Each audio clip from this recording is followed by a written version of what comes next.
Good Chair. I'd just like to thank you all for coming in, and it's certainly been very insightful and informative. Like, to actually have the apprentices in here, I think is very, very valuable, because it's your experience and you're telling us what the gaps are, and bringing our attention to, I suppose, what needs to change, and the aspects that could be much better for you all. But just want to wish you all the very, very best in your careers. And I have a question for Michael. You know, you've mentioned, Michael, that there's 1,600 craft apprenticeships, if I heard you correctly, and that's certainly very welcome.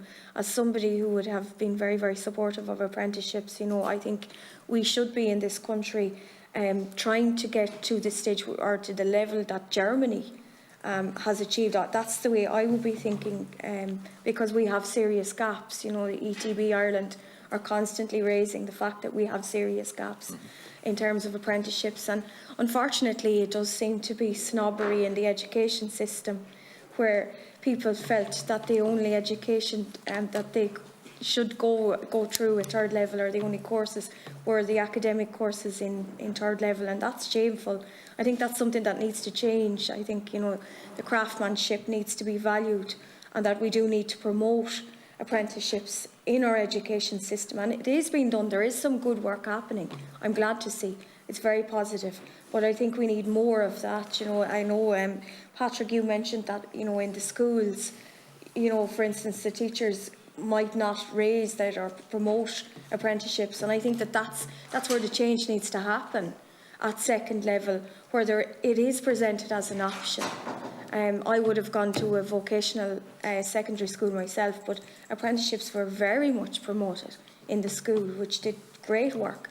And I think that's something that's lacking, unfortunately, in many second-level schools, and we need to return to that and ask the questions why it's not happening. So that would be my concern there. Michael, you mentioned, I suppose, the fact that you need to upgrade facilities in order to get more apprenticeship courses in place. But how much funding do you think, or how much more funding do you feel is needed in order to upgrade the facilities to the level they should be at?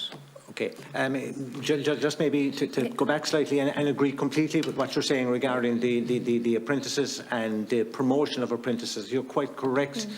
There is a certain level of snobbery there, but that's what we in World Skills Ireland are trying to work on, and trying to highlight the fact that apprenticeship is a viable option, is a workable option, and is something that is really, really valuable, because you have to learn, and the only way of really learning something is to actually work on it. I mean, they talk about medicine, and medicine is pushed through, and yes, of course, suitable for some people. But after 7 years in university, is a doctor allowed into an operating theatre and to operate on you and I don't think so, right? They have to have practical experience, and that's the case. So really, when you look at it, the apprenticeship model is the model that's used throughout. But that snobbery end of it, I think, is reducing. We hope to be able to help and bring it down, and certainly the career guidance organisation that we're dealing with certainly is open to that and has engaged with us, and we're delighted that they have done so. Regarding the funding, I can be specific about the funding in MTU Cork. We're talking in the region to bring those buildings up to spec. 20–25 million is roughly what's needed there, but that's only one part of the building. The building, bottom line, the apprenticeship section in MTU Bishopstown campus was built in 1976. Okay. The throughput at that point in time was very, very low. It was a regional technical college back then, and the numbers going through at that point were relatively low, and the building was fit for purpose at that point. It's certainly not fit for purpose at this point in time. The numbers going through are huge, and we should be exposing those both apprentices and full-time students, by the way, because our facilities in the apprenticeship area are used not just by the apprentices but by the full-time engineering students as well. And these students expect and are entitled to the best facilities. And at this point in time, we have the best equipment, but we don't have the best facilities. that's fair enough. And just, I suppose, my final question then, Ray, if you don't mind, the World Skills Competition, I mean, it's fantastic to see Ireland do so well at that level, but do you feel, you know, we've obviously high calibre, skilled apprentices there. Is it attracting companies to set up in Ireland? And I'm just curious also, because I sit on many IBEC meetings and they always mention that there's a shortage of skilled labour, and that's an issue for employers. But are IBEC and IDA linking in with you in any way? Like, when we have these high calibre apprentices achieving so much on the world stage, I think it would make sense to have collaboration and cohesion, and maybe that is happening.